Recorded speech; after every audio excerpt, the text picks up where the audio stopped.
الرحمن الرحيم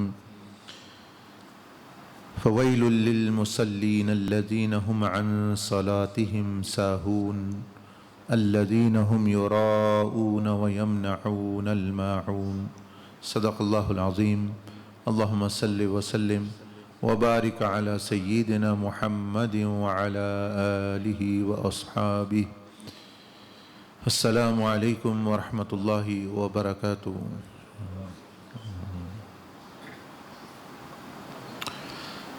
الحمدللہ نبی علیہ الصلوۃ والسلام نے اپنی امت کو انگنت تحفے اور ہدایہ عطا فرمائے۔ اس میں سے ایک ابھی آپ نے سنا جو نماز تسبیح ہے، یہ اصل میں نماز توبہ ہے۔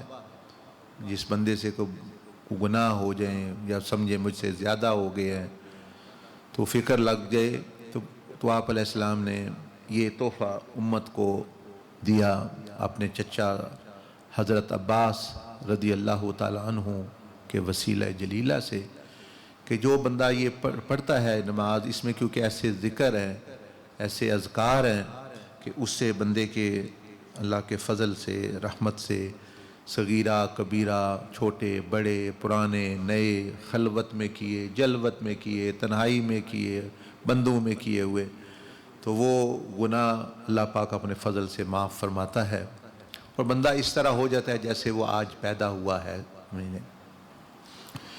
تو یہ وہ نماز، اب کیونکہ آپ لوگ بھی اور میں بھی آپ کے ساتھ جو ہے کوشش کر رہے ہیں کہ ہمیں تزکیہ کہتے ہیں صاف ہو جانا، اور جو اللہ چاہتا ہے اس طرح بندے کا بن جانا، یعنی جو اللہ کو چیزیں ناپسند ہیں وہ بندے کے جسم سے، دماغ سے، دل سے، نفس سے ختم ہو جائیں، اور جو اللہ پاک کو پسند ہیں وہ چیزیں آ جائیں۔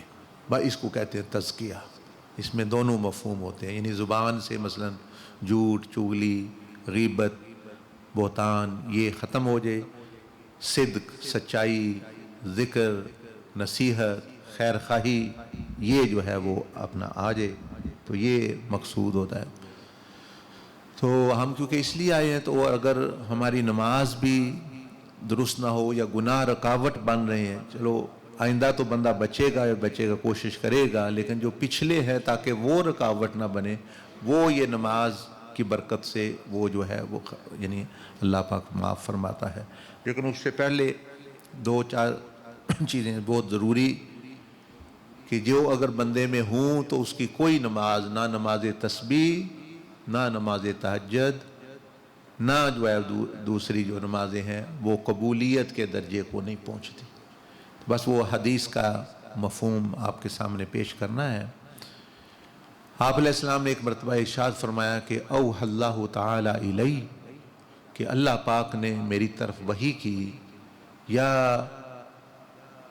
اخ المرسلین و یا اخ المنذرین، کہ اے میرے محبوب، اے اس پاک طبقے یعنی انبیاء کے بھائی، اور اے ان لوگوں کے جو لوگوں کو محبت کی وجہ سے، خیر خواہی کی وجہ سے ان کو خبردار کرتے ہیں، اے ان کے ساتھی، کیونکہ آپ کا کام ہی یہ ہے اور آپ میں یہ فکر پائی جاتی ہے، تو انذر قومک، اپنی امت کو یہ بتا دیں کہ اگر ان میں 5 چیزیں ہیں، اللہ یدخلوا بیتا من بیوتی، وہ میں نماز تو درکنار میرے کسی گھر میں وہ داخل نہ ہو۔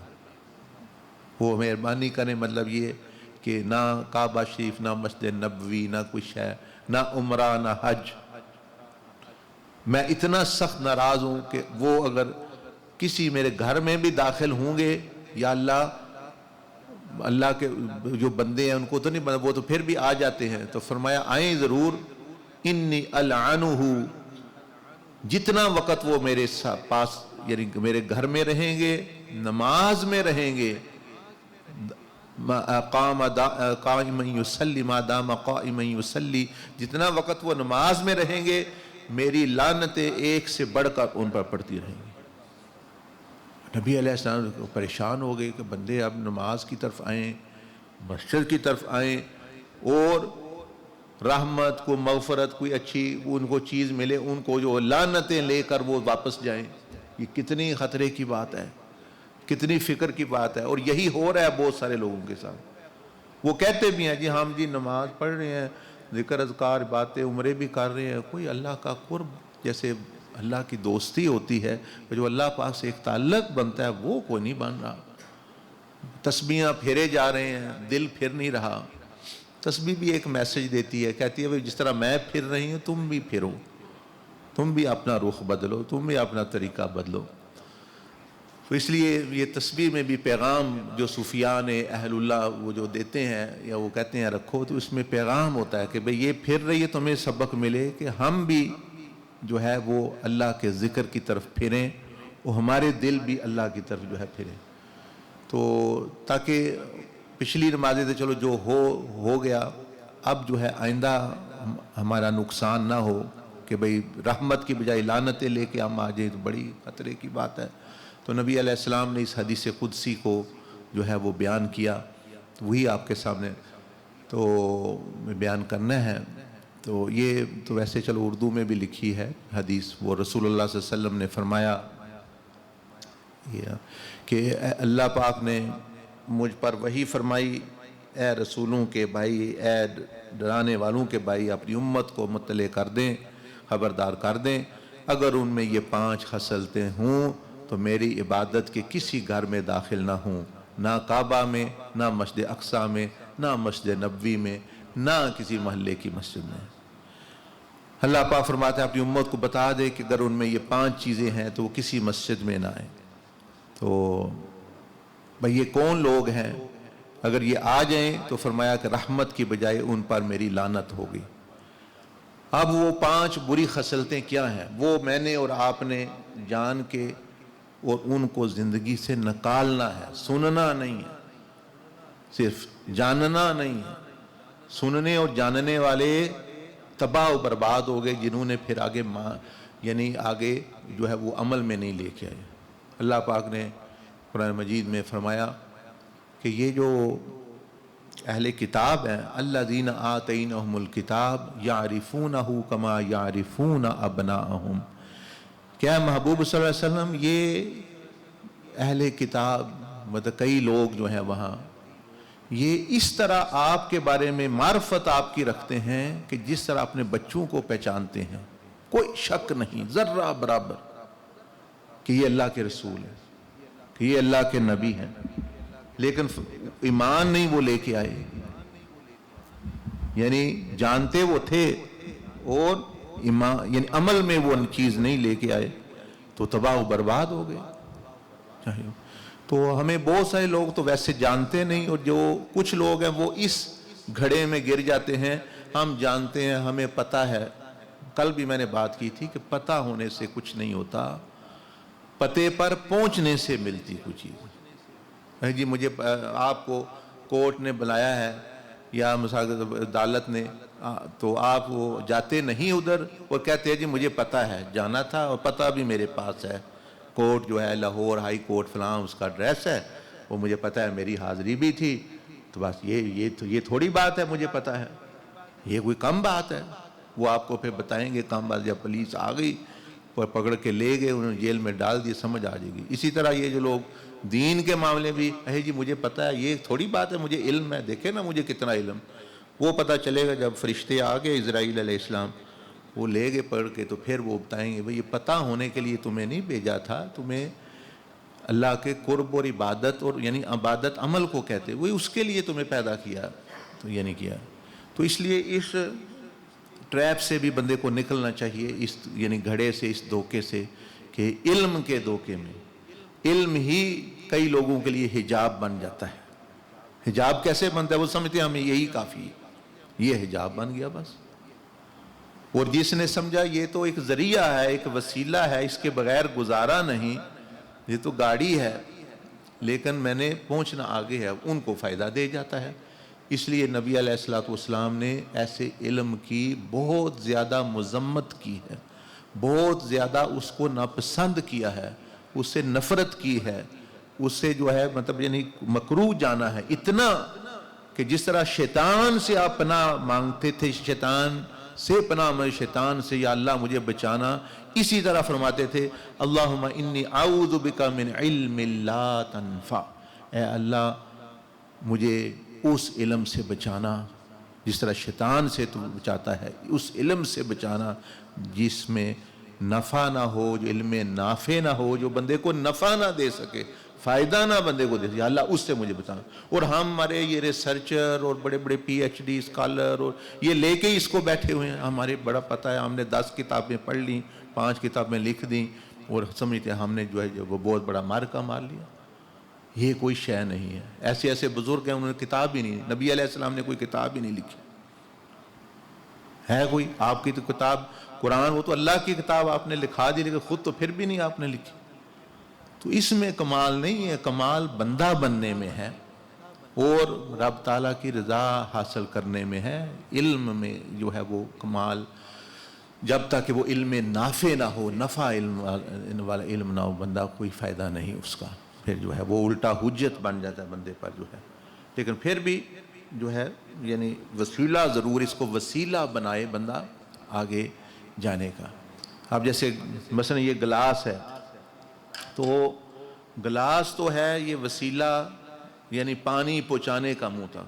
اب جو بندہ گلاس ہی لے کے بیٹھا رہے، نہ اس میں پانی ہے نہ اس میں پانی ڈالے، گلاس منہ میں لے کے بیٹھا رہے خالی، تو کوئی اس کو کہے بھائی یہ کیا کر رہے ہو، تم پیاس سے مر رہے ہو، کوئی پانی پیو۔ یار تمہیں گلاس نہیں نظر آتا میرے پاس، دیکھو کتنا چمک رہا، دیکھو کتنا صاف، کتنا خوبصورت، اس کی شیپ دیکھو، واہ واہ کیا بات ہے۔ وہ کہے گا اس کی مت ماری گئی ہے، مطلب کہ یہ جو مطلب کر رہا ہے۔ بس یہی مثال ہماری ہے۔ کوئی کہتا ہے بھئی علم تو ایک گلاس تھا، اس میں جو اللہ کا قرب آپ نے پینا تھا اور قرب حاصل کرنا، وہ یار مجھے اتنا علم ہے، تمہیں نہیں پتہ علم کی بڑی فضیلت ہے۔ اچھا صرف علم ہی کی فضیلت ہے تو پھر شیطان کی فضیلت کیوں نہیں، یہ مجھے پھر بتائیں۔ شیطان کو تو ہم سے بھی بہت زیادہ، یہ جو علماء ہیں دنیا کے اکٹھے ہو جائیں، اس کو سب سے زیادہ علم ہے خود، کیونکہ اس نے ہر نبی کی بات سنی ہوئی ہے، ہر نبی رسول کو کم و بیش اس نے دیکھا ہوا ہے، فرشتوں پہ اس سے باتیں سنی ہیں، اللہ سے اس نے باتیں سنی ہیں۔ اب اللہ عالم الغیب والشہادہ، اس سے اس نے کلام کیا ہے۔ تو اس لیے اس دھوکے سے، جہالت سے بھی نکلیں۔ وہ کہتے ہیں نا آسمان سے گرا تو کھجور میں اٹکا، پہلے تو نرے جاہل تجھے علم حاصل کیا پھر اس میں لٹک گئے، آگے مطلب بندے پہنچنا ہے۔ تو یہ وسیلہ ہوتا ہے۔ تو وہ 5 بڑی خصلتیں کیا ہیں؟ پہلی آپ علیہ السلام نے فرمائی، یعنی 5 بیان فرمائی، اس میں پہلی بیان کر رہا ہوں۔ وَلِأَحَدٍ مِّنْ عِبَادِ عِنْدَ أَحَدٍ مِّنْهُمْ ظُلَامًا، اگر کسی کے پاس کوئی ایسی چیز ہے جو اس کی نہیں ہے اور وہ اس پر قبضہ کیے بیٹھا ہے، میری طرف دیکھیں، یعنی بات سنیں سمجھ آئے گی، وہ تو ویسے آپ کو یعنی یاد دہانی، وہ بعد میں بھی آپ دیکھ سکتے ہیں۔ یعنی کوئی ایسی چیز جو آپ کی نہیں ہے، آپ کو پتہ ہے میری نہیں ہے، مثلا آپ کے پاس پیسے آ گئے، آپ کو پتہ ہے میری، یہ زمین ہے آپ کے پاس نہیں، کسی سے ادھار لی، کسی سے قرض لی، کسی کی ویسے قبضہ کر لی، یہ 2 مرلے میرے، کسی کو نہیں پتا، آپ کو پتہ یہ 2 مرلے میرے نہیں ہیں۔ جیسے لوگ وہ بناتے وہ آگے کرتے رہتے ہیں، گلی میں جو ہے وہ آگے جو ہے وہ لے جائیں گے، مثال کے طور تو قبضہ کیے ہوئے ہیں وہ۔ مثلا گلی بن رہی ہے تو گلی میں آدھی گلی انہوں نے مطلب کہ یعنی اپنے دیوار بنا لی، یا کوئی اس طرح کوئی سیڑھیاں بنا لی، یا یہ چیزیں اس طرح کی کر لی، یا کسی کے سونا قبضہ کیا ہوا ہے، کوئی بیوی کا سونا کھا گیا، کوئی کسی غریب کا کھا گیا، کوئی ویسے دھوکہ دہی کر کے، شک وہ حکمران ہو یا مطلب ہے کہ عام بندہ ہو۔ فرمایا کہ جس نے کسی کی بھی چیز ظلمن یعنی غلط طور پر، ناجائز طور پر پاس رکھی ہے اور اس کو پتہ بھی ہے، فرمایا پہلے خصلت یہ بندہ ہے کہ یہ اگر اس میں ہے، نہ اس کی نماز ہے، نہ اس کا روزہ ہے، نہ اس کا عمرہ ہے، نہ اس کے حج ہے، نہ اس کی زکوٰۃ ہے، وہ اللہ پاک پسند ہی نہیں کرتا میں اس کا یہ میرے گھر میں ہی آئے بالکل نماز پڑھنا۔ تو وہ جب آ کے نماز میں کھڑا ہوتا ہے اور لانتے پڑتے، اللہ جو تمہیں کہا تھا وہ تم کرتے نہیں، باہر تم جو ہے ظلم کر کے چیزیں قبضے کر کے تم بیٹھے ہوئے ہو، اور یہاں آ کے مجھ سے جھوٹ بولتے ہو، ایاک نعبد، کہ تیری اطاعت، تیری عبادت، تیری بندگی کرتے ہیں۔ ایک مطلب غلط چیز اور پھر اس پہ پھر یہ دعویٰ کرنا میں سچا ہوں، ایک جھوٹ بولنا اور پھر کہنا میں سچا ہوں۔ فرمایا یہ اس لیے وہ منہ پہ مار دی جاتی، نبی علیہ السلام فرمایا بعض کی نمازیں وہ یہی لوگ ہیں اس طرح، تو اس لیے لوگ بھی پھر وہ تنگ آ جاتے ہیں، وہ پھر نمازوں پر اعتراض شروع، دیکھو جی فلاں نمازی ہے، داڑھی رکھی ہوئی ہے، وہ تو میرا تو حق کھا گیا ہے، میرا تو یہ کر رہا ہے، میرا تو وہ، یہ الٹا نماز کو بھی بدنام کرنے کا وسیلہ یہ لوگ بنتے ہیں، وہ بھی گناہ ان کے ذمہ تھوپ کے، ایک پاک چیز تھی اس کو بھی یہ برا نام دینے کا ذریعہ بنتے ہیں۔ اس لیے کہتے ہیں داڑھی رکھی ہے، نماز پڑھتا ہے بندہ، تو اس کو جو ہے وہ اس کا حق بھی ادا کرنا چاہیے، مطلب یہ نہ ہو کہ الٹا وہ گناہ گار ہو جائے، الٹا مطلب اس چیز کو بھی آپ سنتے نہیں، کئی دفعہ لوگ کہتے ہیں جی وہ حاجیاں تو بچو جی، اے داڑھی والے تو بچو، تو وہ کون لوگ ہیں جی، وہ کیوں کہہ رہے ہیں، وہ میری وجہ سے کہہ رہے ہیں، جو میں نے ان سے سلوک کیا، داڑھی رکھی ہوئی ہے، پگڑی پہنی ہے، یا نماز پڑھتا ہوں، اس سے لین دین کیا، کاروبار کیا، بعد میں اس سے دھوکہ کر لیا، یا رشتہ کیا بعد میں دھوکہ کر لیا، وہ پھر چاہتے ہو، وہ تو دھوکے میں مارا گیا کہ وہ تو سوچتا ہے کہ اس نے نبی علیہ السلام کے طریقے پر بندہ چل رہا ہے، اس نے داڑھی، اس نے نماز پڑھ رہا ہے، تو وہ اس دھوکے میں اس پہ اعتماد کر لو، اب اس نے اس کے اعتماد کو غلط استعمال کیا، تو اب وہ بندہ پھر کہنا نہیں چاہیے اس کو بھی، وہ کہتے ہیں کہ ایک بزرگ سے کسی نے کہا کچھ مدرسہ تھا تو وہاں کوئی چوری ہو گئی، تو کوئی چور، تو پولیس آئی، تو وہ کہنے لگے کہ ہمیں بڑی حیرانگی ہے کہ طالب علم بھی، یہ دین کے طالب علم بھی چوری کرتے ہیں، تو وہ جو استاذ تھے انہوں نے کہا کہ نہیں، دین کے طالب علم چوری نہیں کرتے، یہ چوروں نے جو ہے وہ طالب علمی شروع کر لی ہے، مطلب ہے کہ یعنی داڑھی والے بددیانتی نہیں کرتے بلکہ چوروں نے جو ہے وہ داڑھی رکھ لی ہے، وہ ان کو تو لوگوں کو تو پھر اتنی سمجھ نہیں ہوتی، وہ سمجھتے ہیں یہی، تو بہرحال یہ پہلی بات آپ اپنے اندر جھانکیں، میں نہیں جانتا، آپ جانتے ہیں آپ کے بینک میں کیا ہے، آپ کے گھر میں کیا ہے، آپ کے معاملات، یہ اگر چیز ہے تو وہ نیت کر لیں کہ میں نے جا کے واپس کر دینی ہے، معافی بھی مانگنی ہے وہ چیز، تو یہ ایک شرط یہ۔ دوسری فرمایا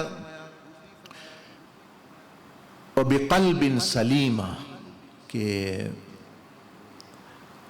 وہ بندے کہ جن کو دل میں نے دیا، پاک دل دیا، ماں کے پیٹ میں پاک دل پیدا کیا، پیدا ہوئے تو پاک، اب جو ہے انہوں نے اس میں گندگی جو ہے وہ پالی ہوئی ہے، اس میں حسد ہے، اس میں دوسروں کا برا چاہنا ہے، دوسروں کی خوشیوں پہ پریشان ہونا، دوسروں کے غموں میں، دوسروں کی پریشانیوں میں خوش ہونا، اور جو ہے یعنی برا چاہنا لوگوں کا، اور کوئی نعمت کسی کو مل گئی ہے تو چاہنا اس کو نہ ملے، اور یعنی یہ چیزیں اس طرح کی، اس کو کہتے ہیں جب یہ آ جائے تو قلب جو ہے وہ قلب سلیم نہیں رہتا، یہ پھر جو ہے وہ قلب خبیث بن جاتا ہے، قلب مریض بن جاتا ہے۔ تو اللہ پاک تم یہاں آئے ہو، میں نے تو تمہیں مطلب یہ حکم دیا ہے کہ تم اپنا یہ جو جسم ہے یہ بھی دھو کے آؤ، حالانکہ جسم میں کوئی چیز، کوئی پیشاب کوئی چیز لگی ہے وہ تو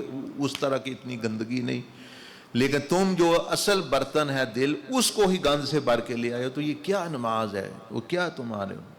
تو آنے سے پہلے مسجد میں یہ چیز سے صاف ہو۔ پھر فرمایا کہ وَفُرُوجٍ طَاهِرَةٍ، تیسری چیز جو ہے کہ اپنی عزت کی اور دوسروں کی عزت کی، شرمگاہوں کی حفاظت جو بندے نہیں کرتے، اور جو دوسروں کی عزتوں کو ملیاں میٹ کرنے کی، اور یا سوچتے رہتے ہیں کسی کو نقصان، عزت کا نقصان، تو فرمایا کہ یہ بندے بھی اس میں شامل ہیں، یہ اس بندوں کی بھی ضرورت نہیں ہے ادھر آنے کی، نماز کی، تو اللہ کو تو ویسے بھی تو بندے کو ضرورت تھی، تو بندے کی بھی ضرورت پوری نہیں ہو رہی تو اللہ پاک فرماتا ہے پھر ضرورت ہی نہیں ہے اس کی چیز.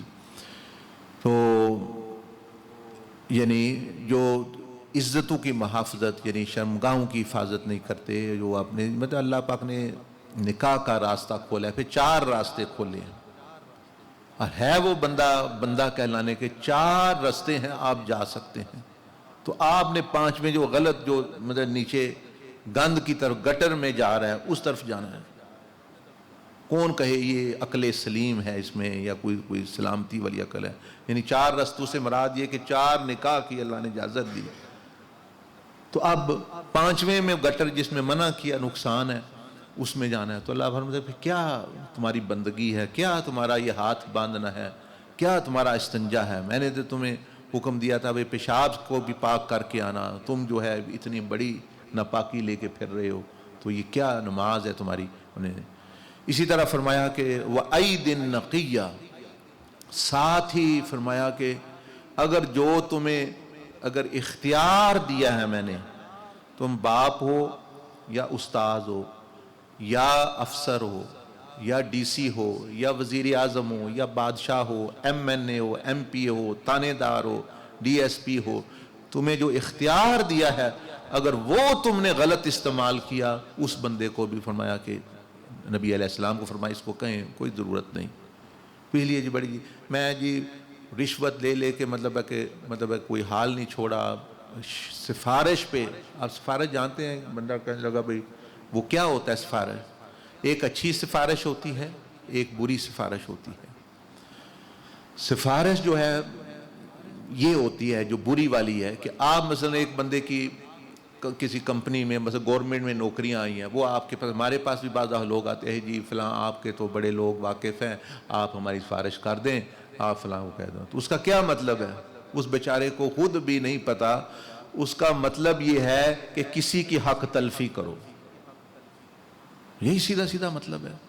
مثلا 10 بندے ہیں وہ میرٹ پہ جا رہے ہیں کہیں، تو میں یعنی سفارش کروں، میں کہوں جی اس بندے کو نوکری دے، اس کا مطلب ہے کہ بھئی ان 9 کی میں نے حق تلفی کر دی اور اس کو جو ہے وہ اوپر بٹھا دے، ان کا حق ضائع کر دیا. تو کتنا بڑا گناہ وہ مجھے بھی کہہ رہا ہے کرو، اور اگر میں جو کروں گا تو میرے بھی ذمہ جو ہے وہ آ جائے گا کہ اس نے مطلب فلاں بندے کی حق تلفی کر لی اس نے. اس کا حق بنتا تھا وہ کسی کو دے دیا. اب وہ کمائے گا مثلا 10 لاکھ روپیہ، وہ 10 لاکھ نوکری میں مثلا سال میں وہ 10 لاکھ کماتا ہے، اس کی تنخواہ ہے، تو وہ 10 لاکھ کسی اور کا تھا وہ اس کو چلا گیا، وہ سارا. مجھے کیا پھر اللہ کا قرب ملے گا؟ مجھے تو یہ بات تو صحیح پھر بات ہے ہی، شک ہی نہیں، پھر لعنتیں ہی پڑھنی اللہ کی طرف سے. اور کیا کہ تم یہ کیا کر رہے ہو؟ اور ہم پھر یہ اچھا ترقی کیوں نہیں کر رہے، برکت کوئی نہیں ہے، بچے بیمار ہو گئے، بچے تباہ ہو گئے. ایسے پھر لوگوں کے ساتھ یہی ہوتا ہے. اللہ کے پاس تو 1 لاکھ 1 کروڑوں اربوں طریقے ہیں بندے کو جو ہے وہ قابو کرنے کے. اس کے لیے کوئی مشکل نہیں. ایک اللہ کی مخلوق، یہ کرونا کیا ہے؟ Bacteria, virus. ایک اللہ کی مخلوق نظر بھی نہیں آنے والی. ابابیلیں تو پھر نظر آتی تھی نا، چلو اب برہا کے لشکر پہ آئیں. مینڈک ڈڈوں جن کو بولتے ہیں، فرعون کی طرف آئے، وہ پھر بھی نظر آتے ہیں. یہ اللہ کی وہ مخلوق ہے کہ نظر بھی نہیں آتی، اتنی چھوٹی ہے، اس نے پوری دنیا کو جھکا دیا. اللہ نے دکھایا ہے کہ اگر میں جھکانا چاہوں مسئلہ نہیں ہے، لیکن تم خود اپنی مرضی، تمہیں پیدا ہی جو کل آپ نے سنا کہ امانتیں جو پیش بندے کے پاس ہوئیں، اللہ پاک نے امان کہ میں نے تمہیں اپنے اختیار سے بندے بنو، تمہیں اس لیے پیدا کیا ہے. زبردستی کرنا ہو تو میں ساری دنیا کو جھکا سکتا. آپ جھک گئی سارے، کافر کیا تو مسلمان کیا، سارے کیا تو ہر چیز محروم کر دیا اللہ پاک نے کہ مجھے نہ تمہارے حجوں کی ضرورت ہے نہ عمروں کی ضرورت ہے، وہ سارے بند، ہر چیز بند ہو گئی. تو عبرت اور سبق لینا ہو تو بہت بڑی بات ہے. اللہ کی طاقت تو اس کا تو اندازہ ہے. اللہ کے فرشتہ ایک جبریل، اس کی طاقت نہیں ہم سوچ سکتے. ایک فرشتے جو کرام کاتبین جو ہیں، ان کی طاقت بندہ سوچ نہیں سکے. اتنے اللہ کے ولیوں کو اللہ پاک نے اتنی طاقت. تو یہ تو اللہ کی مخلوقوں میں سے ایک مخلوق چھوٹی سی بالکل جو نظر بھی نہیں آتی، جس میں کوئی اتنی بڑی چیز اس طرح کی نہیں. تو اللہ پاک نے اس کے ذریعے پوری دنیا کو جھکا دیا. سجدے میں وہ آ گئے، منہ میں ماسک چاڑ لیے، بند رستے آنا بند ہو گئے، چیزاں ہو گئی.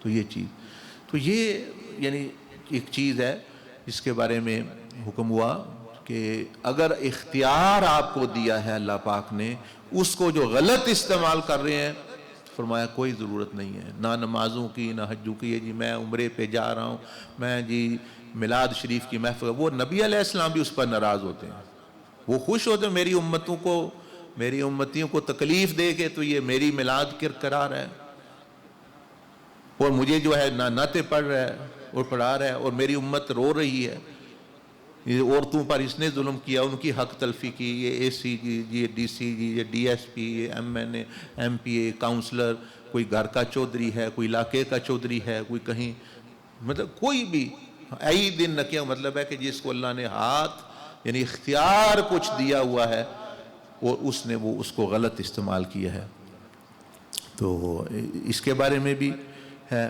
اور دل کی بھی بات ہوگی، اور فرمایا ہاں وَأَلْسُنٍ صَادِقَةٍ، اور جس کی زبان جو ہے وہ ٹھیک نہیں چلتی، زبان جو ہے امن میں نہیں چلتی، شانتی سکون جس سے فائدہ ہو بلکہ نقصان میں چلتی ہے، فرمایا اس کی بھی کوئی ضرورت نہیں۔ یہاں آ کے وہ کہہ رہا ہے ایاک نعبد، تیرے ہی نعبد، نعبد کا پتہ کیا مطلب ہے؟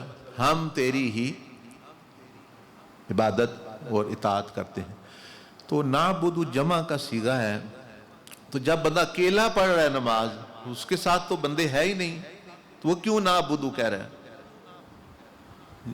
جب وہ اکیلا کہہ رہا ہے ہم ہی تیری ہی عبادت کرتے ہیں، تو بزرگوں نے فرمایا اس کی وجہ یہ ہے کہ وہ کہہ رہا ہے کہ یا اللہ میرا جسم بھی، میرا ہاتھ بھی، میری آنکھیں بھی، اور میرے کان بھی، میری زبان بھی، میرا پیٹ بھی، میری روح بھی، میرا قلب بھی، سارے ہم تیری ہی عبادت کر رہے ہیں، تو وہ کیسے پھر بن سکتی جب اس کی زبان جھوٹی اور مطلب یہ چیز کر رہی؟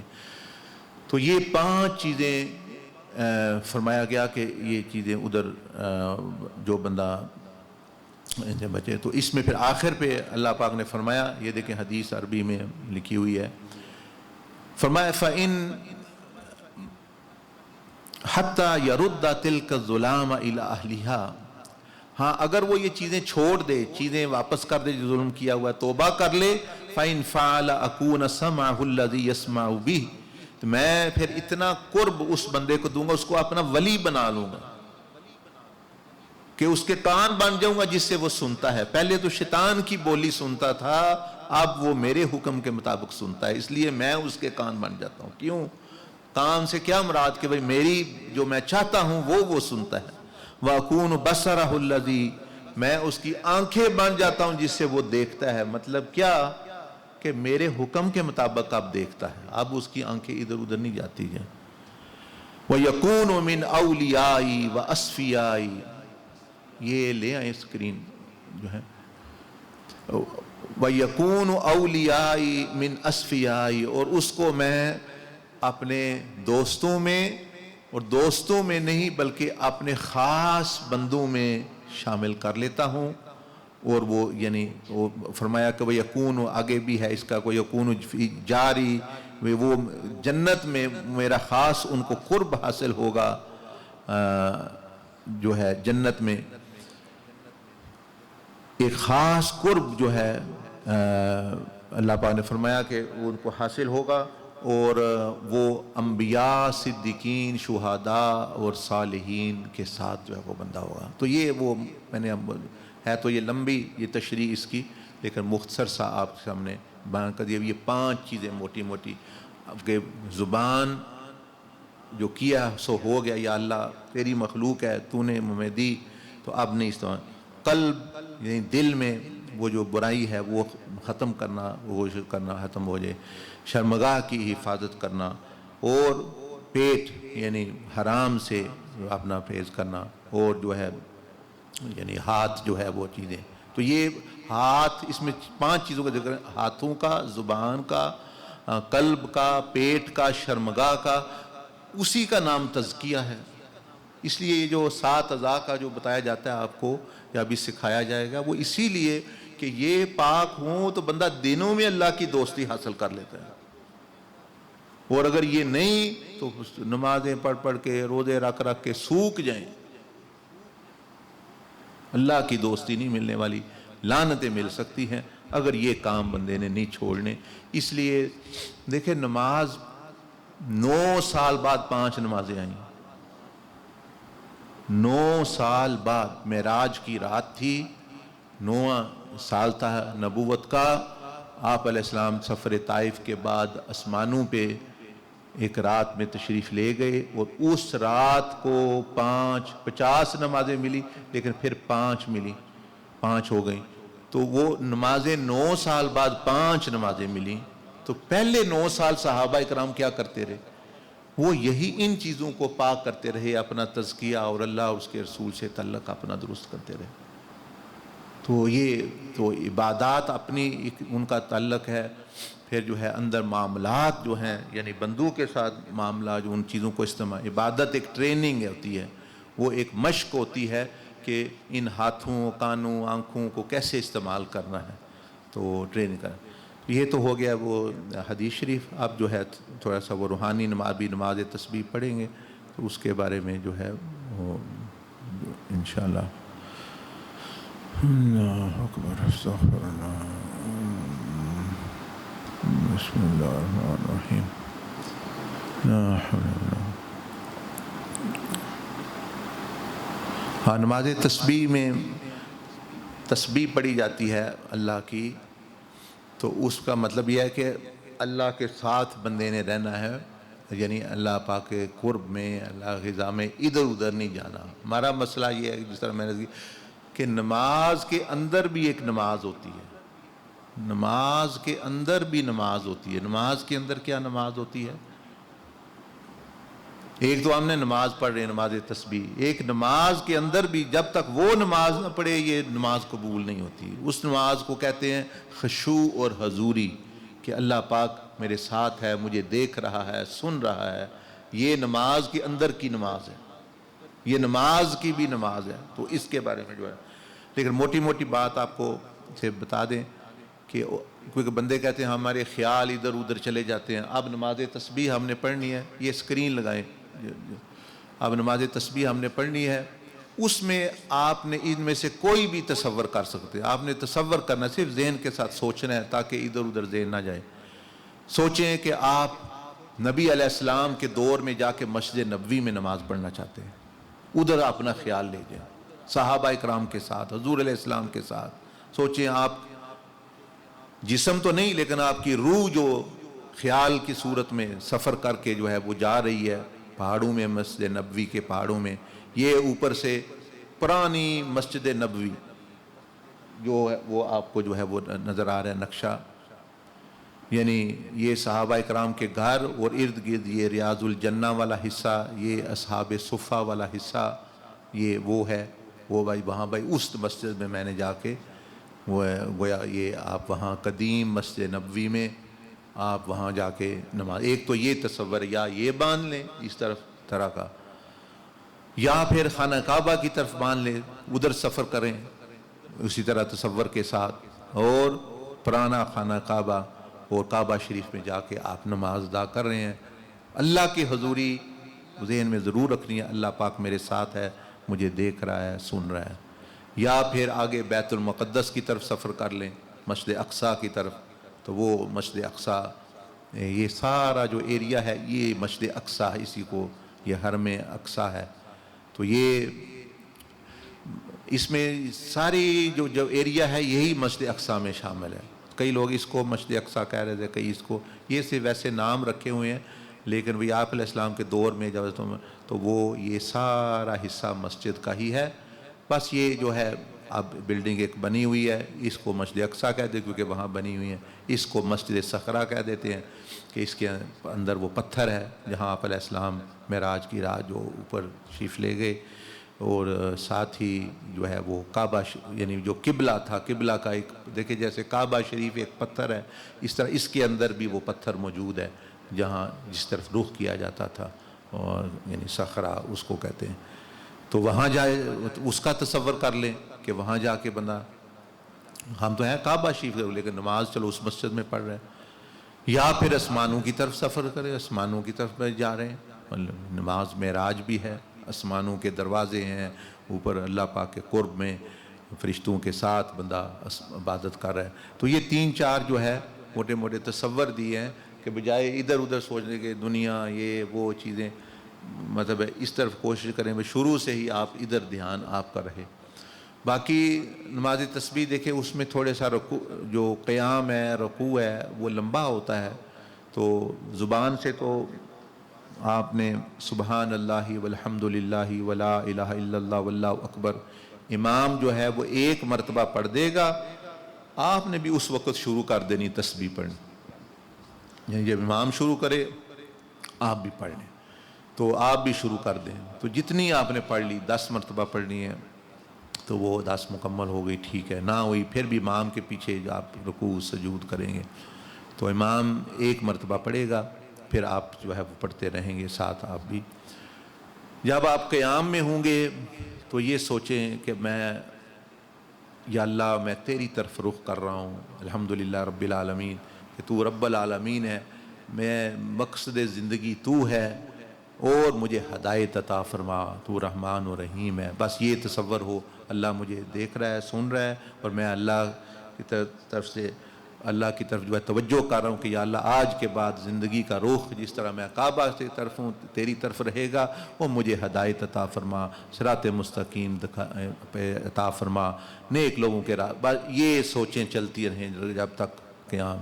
رکوع میں جائے تو شکر کرے اللہ کا، اللہ کی نعمتوں کا شکر کرے کہ اللہ میں جس طرح یہ رکوع میں جھکا ہوں مجھے بھی توفیق عطا فرما کہ تیرے حکم کے سامنے ساری زندگی اسی طرح جھکا رہوں، جو تیرا حکم ہے میں جو نافرمانی نہ کروں، جس طرح اب جھکا ہوں اسی حالت میں رہوں، میری زندگی بھی رکوع میں ہی گزر گئی.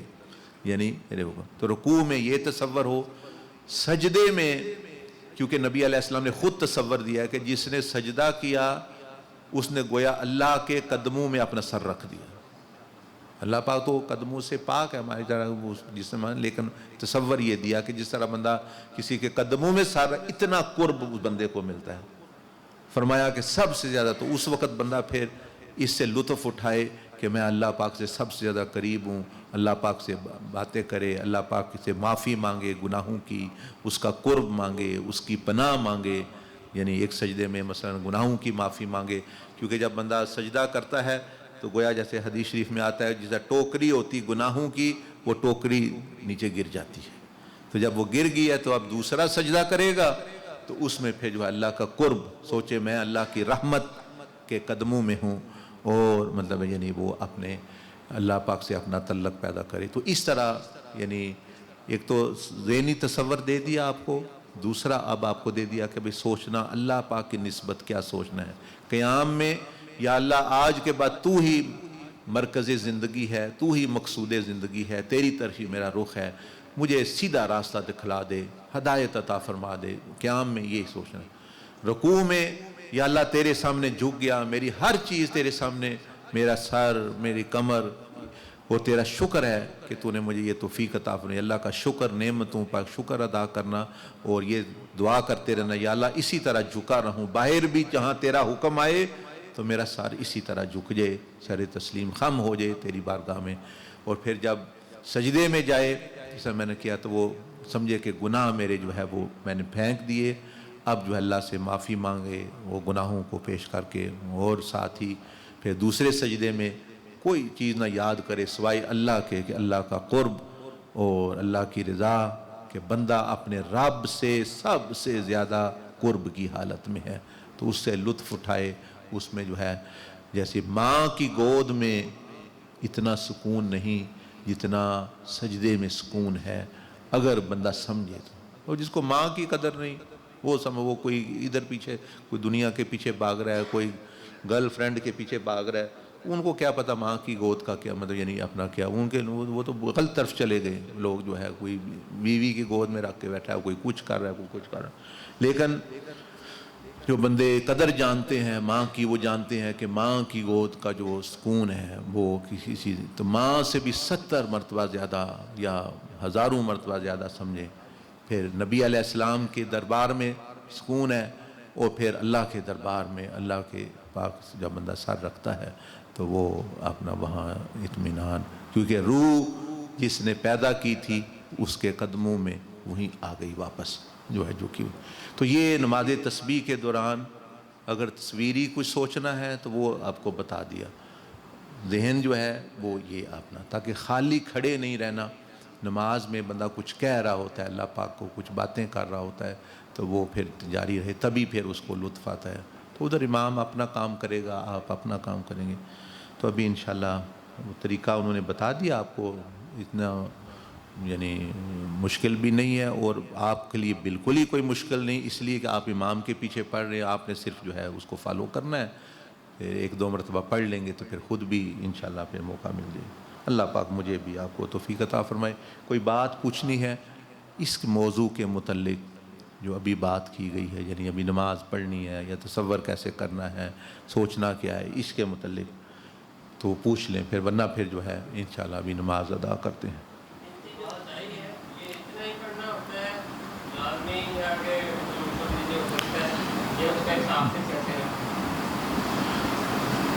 جو گنتی بتائی ہے وہ حدیث میں آتا ہے، مطلب یعنی 10 مرتبہ پڑھنی ہے، صرف پہلے جب شروع کرنا ہے 15 مرتبہ ہے۔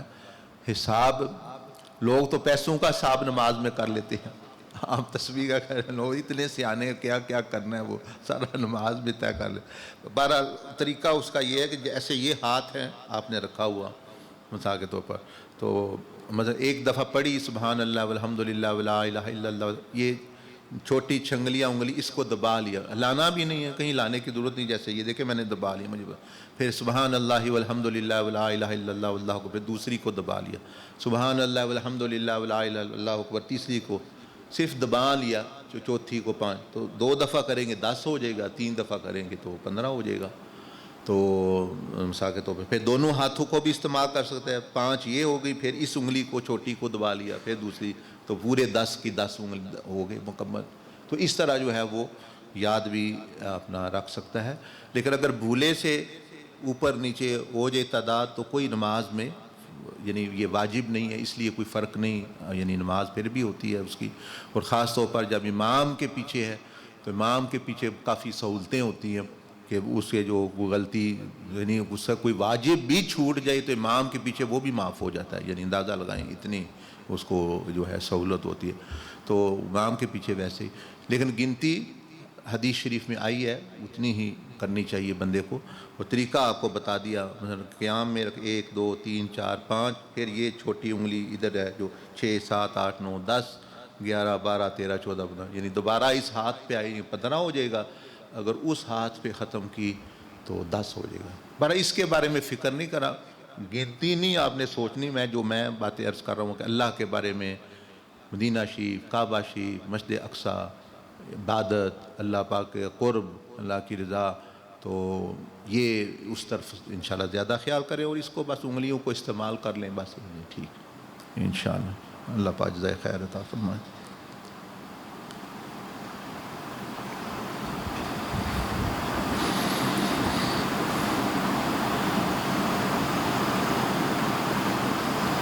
ٹھیک ہے انشاءاللہ، یہ آدھا گھنٹہ لگے گا اس کو نماز کو تقریباً، اس کے بعد پھر آپ کھانا کھا کے تھوڑا آرام کر لیں گے تو پھر انشاءاللہ جو ہے پھر فریش ہو جائے گا، بس اللہ پاک جی۔